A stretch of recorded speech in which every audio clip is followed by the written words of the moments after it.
Hello, this is Microphone Media. Please like, subscribe, and share. Thank you. ሰላም ጤና ይስጥልኝ እንደምን ዋላችሁ እንደምን አደራችሁ በመላው ዓለም ላይ ያላችሁ አድማጮቻችን ሰላም ለእናንተ ይሁን። ይህ ማይክሮፎን ሚዲያ ቁጥር 2 ነው። ማይክሮፎን ሚዲያ ቁጥር 2 አዲሱ ቻናላችን ነው። በአማርኛ ወደ እናንተ የምንመጣበት መላው የኢትዮጵያ ሕዝብ ብዙ ነው የሚባል የኢትዮጵያ ሕዝብ የሚናገረውና የሚሰማው አማርኛ ስለሆነ ብሔራዊ ቋንቋም ስለሆነ በሱ አድርገን ለሕዝባችን ኢንፎርሜሽኑ በትኩሱ ያለ እንዲሰማው አስተርጉመህ ሌላ እንዲህ ብለው ነበር ምናምን ተብሎ ሳይሆን በቀጥታ ወደ እናንተ ትኩሱን ዜና የምናቀውን ወደ እናንተ ለማድረስ ነው የመጣነውና አዳዲስ የሆናችሁ ሰብስክራይብ ያላደረጋችሁ ሰብስክራይብ አድርጉ የደወል ምልክቷንም ተጫኑ። ይሄንን ካደረጋችሁ ወዲያው አፕሎድ እንዳደረግን ዩቲዩብ ደግሞ ወደ እናንተ ኖቲፊኬሽን ይልክላችኋል። እናንተም ወዲያው ታዩትና ቀድማችሁ ስትሰሙት ተጠቃሚ ትሆናላችሁ እያልኩኝ ዛሬ ለየት ያለ ፕሮግራም ይዘንላችሁ መጥተናል። ለልዩ ኦፕሬሽን ቲዲኤፍ እና የኤርትራ ሰራዊት ወደ አፋር ይላል። ምን ማለታችን ነው? ምን ማለታችን እንደሆነ ለሚቀጥሉ 10 ደቂቃ ከኛ ጋር ከቆያችሁ ሁሉንም ትሰማላችሁ። ነገ ደግሞ ቲዲኤፍ እና ፋኖ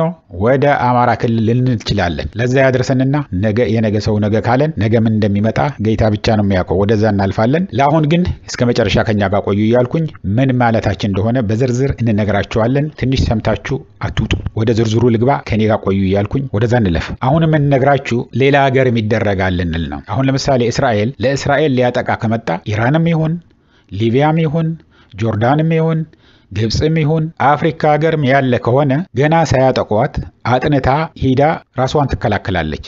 አድርጊያለሁ ብላም አታውጅም። እንደዚህ አድርጎ በግልጽ የሚያደርጉት አለ፣ በድብቅ የሚያደርጉት ነገር አለ። አሁን ደግሞ ኤርትራ የሚያሰጋ አፋር ውስጥ አለ። የአፋር ቀይ ባህር ተብሎ የፌደራል መከላከያ ጨምሮ የፌደራል ፖሊስ ጨምሮ የኤርትራውያን ዳያስፖራ ጨምሮ አፋር ውስጥ የተከማቸ ሰራዊት አለ ወደ አሰብ ሂዶ ለመያዝ። ይሄ አንድ በሉልኝ አድማጮች። ሌላ ደግሞ ለትግራይ ደግሞ ጠንቅ የሆነ ቁጥራቸው ምንም እንኳን አነስተኛ ቢሆንም ችግር እየፈጠሩ ያሉት መንገድ እስከ መዝጋት ድረስ ሰውን አታሎ ወስዶ እዛ አያልፈልግም እመለሳለሁ ካለ ደግሞ እስከ መግደል የደረሱ መቀሌ ድረስ መጥተው ችግር የሚፈጥሩ አንድ አክቲቪስት ለመግደል ቦምብ እስከ መጣል ድረስ የደረሱ ሽፍቶች አሉ። ስለዚህ ምንድነው ምን ላይ ያለነው አድማጮቻችን? ይሄ ልዩ ኦፕሬሽን መካሄድ አለበት ነው። የኤርትራ ሰራዊት ወይ የኤርትራ መንግስት የሚያሰጋው ጊዜ የማይሰጠው አፋር ውስጥ አለ። ስለዚህ በአሰብ በኩል አድርጎ አፋር ገብቶ እዛ ያሉትን ከቻለ ማርኮ ወስዶ ማስተማር ኤርትራውያን አፋሮቹን ሌሎችንም ኤርትራውያንን በዜግነት የሆኑትን በትግራይ በኩል ደግሞ በደቡብ ትግራይ ገብቶ ሐራ መሬት እያሉ እዛ ተሰብስበው የሆነና ያልሆነ የሚዘባርቁ ያሉት ብዙ ችግርም ለመፍጠር እየተዘጋጁ ያሉት እስከ መግደል ድረስ መሪዎችን እስከ መግደል ድረስ እንደርሳለን የሚሉት ብዙ ነገር አለ። አሁን ዝርዝሩ እዛ ላይ መግባት አልፈልግም። ብዙ ችግር እየፈጠሩ ያሉትን ገብቶ እነሱን ልክ እንደ ኤርትራውያን ማድረግ አለባቸው። እንዳልኳችሁ ገብቶ ከቻለ አንድ ሰው እንኳን የትግራይ ተወላጅ በትግራይ መገደል ስለሌለበት ብለን ስለምናምን አንድ ሰው እንኳን ባይገደል ወይም አንድ ጥይትም ሳትተኮስ እጃችሁ ስጡ ብሎ አምጥቶ ማስተማርና ወደ የድሮ ኑሯቸውን እንዲመለሱ ማድረግ። ካልተቻለ ደግሞ ሊገድሉ ከተነሱ ደግሞ ያው እዛው ኦፕሬሽኑ በ15 ደቂቃ ሊያልቅ የሚችል ነገር ነው። ይህንን የፌደራል መንግስትና የትግራይ መንግስት ወይ ደግሞ ህወሓት ፕሪቶሪያ ሄደው ሲስማሙ የተስማሟቸው ዋናው አንድ መሰረታዊ የሆነ ነገር አንዱ የአንዱን ተቃዋሚ ማበረታታት፣ ማሰልጠን፣ ማስታጠቅ አይችልም ነው። የትግራይ መንግስት ለፌደራል መንግስት የሚቃወሙትን ማሰልጠን፣ ማስታጠቅ፣ ማገዝ አይችልም ተብሎ ተፈርሟል። the same thing ለፌደራል መንግስትም። አሁን ግን አፋር ላይ ያሉት በፌደራል መንግስት ዩኒፎርም ተሰጥቷቸው በፌደራል መንግስት ቀለብ እየተሰጣቸው በፌደራል መንግስት ደሞዝ እየተከፈላቸው ነው እዛ ተቀምጠው ያሉት ነው የሚሉን ያሉት። አንድ ጊዜ እዛ ማሰልጠኛ ውስጥ ከገቡ ደግሞ መውጣት አይችሉም። እያለቀሱ ብዙ ፎቶግራፍ ልከው ባካችሁ ድረሱልን ልንወጣ አልቻልንም፣ ይሄው 3 በአንድ ጊዜ ገደሉ፣ ሮጠው አምልጠው ወደ ሀገራችን እንመለሳለን ሲሉ እዚህ በሙቀትና በረሃብ በጥማት ልናልቅ ነው። በተለይ ደግሞ ውሃ የለም። ስለዚህ የምናደርገው ጨንቆናል። አታለውን የወሰዱን ቤት እንሰጣቸዋለን፣ የምትሰሩበት መሬት እንሰጣቸዋለን፣ ቤቱ የምትሰሩበት ገንዘብ ይሰጣቸዋል፣ ድርጅት እናቋቁምላቸዋለን። ስለዚህ እናንተ ወጣችሁ ልትዋጉ ሳይሆን ልክ እናንተ እዛ ትሆናላችሁ። በእናንተ ሰበብ አድርጎ የኢትዮጵያ መከላከያ ሰራዊት ወይ ፌደራል ፖሊስም ጭምር ተዋግቶ እናንተ ስልጣን ብቻ መያዝ ነው። የእናንተ ስራ እዛ ሄዳችሁ ቁጭ ብላችሁ አለን ማለትና መታየት ነው። በቪዲዮ መቀረጽ ነው። እየተቀለባችሁ እየበላችሁ አገር ቤት ያሉት ትግራይ ውስጥ ያሉ ዘመዶቻችሁ ደግሞ እየተከፈላቸው ነው የምትኖሩት ብሎ አታለው ነው የወሰዷቸው። እዛ ሲሄዱ ግን የተባለ በሙሉ ቀንና ጨለማ ነው የሆነው። አምነውበት እዛ የሄዱ 1 5 6 የሉም እያልኩኝ አይደለም። በተለይ ደግሞ ከፍተኛ አዛዥ የነበሩ የትግራይ ሰራዊት አዛዥ የነበሩ አንድ ሁለት አሉ። በቁጥር አንድ ሁለት ነው ወይ አንድ ወይ ሁለት ነው ያሉ። አዲስ አበባ ያሉ ሽማግሌዎች ፎቆች ያሏቸውን ለፎቆቹ ሲሉ እንዘምታለን እንዋጋለን የሚሉ እያየን ነው። አብይ አህመድ ጦርነት አሁን እንደማይከፍት ትግራይ ላይ አስረግጬ ልነግራችሁ እችላለሁ አድማጮቼ። አብይ አህመድ እንኳን አሁንና ምንም አጋዥ የሌለው ከዚህ በፊት እንኳን መላው የኢትዮጵያ ልዩ ኃይሎች መላው የኢትዮጵያ ህዝብ ደግፎት፣ የኤርትራ ሰራዊት ደግፎት፣ የሶማሊያ ሰራዊት ደግፎት፣ የዩናይትድ አረብ ኤሚሬትስ ድሮኖች ይዞ፣ የቻይና ድሮን ይዞ፣ የቱርክ ድሮን ይዞ እንኳን አላሸነፈም። ሊያሸንፍ ስላልቻለ ነው ፕሪቶሪያ ሄዶ እየተስማማው። ስለዚህ አሁን ምንድነው የሚያደርግ ያለው? ትግራይን አስርቦ አሳምሞ ለያይቶ እርስ በርሱ አባልቶ ከዛ በኋላስ አይ ፌደራል መንግስት ይምጣልን ይላሉ የሚል ነው እንጂ አሁን እንደዚህ ያሰለጠንኩ ነው ምን እያደረኩ ነው ምን የትም ሂዶ የኢትዮጵያ መከላከያ ሰራዊት የትም ክልል ሂዶ ሊያሸንፍ አይችልም። ይሄው ለ15 ቀን ተብሎ ነበር የአማራ ክልል የተጀመረው። 15 ቀን ቀርቶ 2 ዓመት ሊሞላው ነው። ትግራይም እንደዚህ ነው። ዱቄት ሆኑ፣ ተባረሩ፣ ተበተኑ ተብሎ የነበረውን ምን እንዳደረገው አይታችኋል። የኦሮሞ ነጻነት አርሚም እንደዚሁ ነው። በሁሉም ክልልም ይብዛሚነስም ችግር አለ። ከሁሉ በላይ የኢትዮጵያ ህዝብ አክብሎ ተፍቶታል።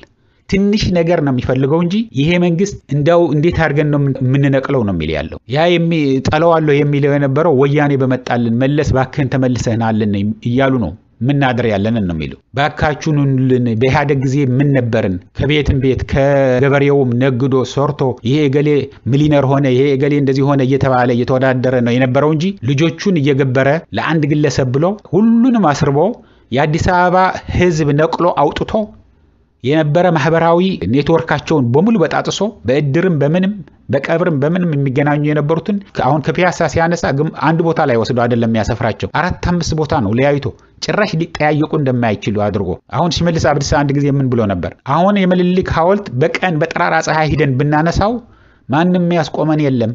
ምክንያቱም እዛ የነበረው ህዝብ በሙሉ ነቅለነዋል፣ በትነዋል፣ አፍርሰነዋል፣ ዴሞግራፊው ቀይረናል ብለዋል። ደግሞ በጣም የሚገርማችሁ በግልጽ ነው የሚናገሩት በአማርኛም በኦሮምኛም። ስለዚህ አሁን ምን ላይ ያለ ነው? ወደ አርስቴ ልመለስና አድማጮቼ የኤርትራ ሰራዊትም እዛ አፋር ውስጥ ያሉትን መብቱ ነው። የግድ ያወጀ መግባት የለበትም። ሂዶ በ15 ደቂቃ በ20 ደቂቃ ጨርሶ ይዘዋቸው ሊሄድ ይችላል። የትግራይ ሰራዊትም እንደዛ ነው። ከዛ በኋላ አብይ አህመድ ይውጣና ለምንድነው አፋር ውስጥ ገብታችሁ እኔ እያሰለጠንኩ እያስታጠቅኩ እየቀለብኳቸው የነበሩትን ተቃዋሚዎችን ለምን ገደላችሁ ብሎ ይናገር። የፕሪቶሪያ ውል እየጣስኩ ነው ጥሻዋለሁ ሊል ነው። ሳይናገር ጥሶታል። ሁሉም ነገር ተስማምቶት የነበረው አንድ ነገር አያረግ ያለው ግን በግልጽ ወጥቶ እስቲ ለምን አፋር ገብታችሁ እናንተን ለማጥፋት እናንተን ለመለያየት ህዝብ የትግራይ ህዝብ እርስ በርሱ ለማዋጋት ወደ ትግራይ የሚገቡትን ሁሉም ነገር ደግሞ ማስተጓጎል ላይ ያለውን ሰራዊት ለምን ማርካችሁ ወሰዳችሁ ብሎ ይናገር። አይናገርም፣ ቃል አይናገርም። በኤርትራ አንፈትም እንደዛ ቢደረግ ምንም አይናገርም። ምክንያቱም ወርደት ነው አለ ራሱ። ምን እያጠበቅ ቆይተ ነው የኤርትራ ሰራዊት አፋር ክልል ኢትዮጵያ ውስጥ ገብቶ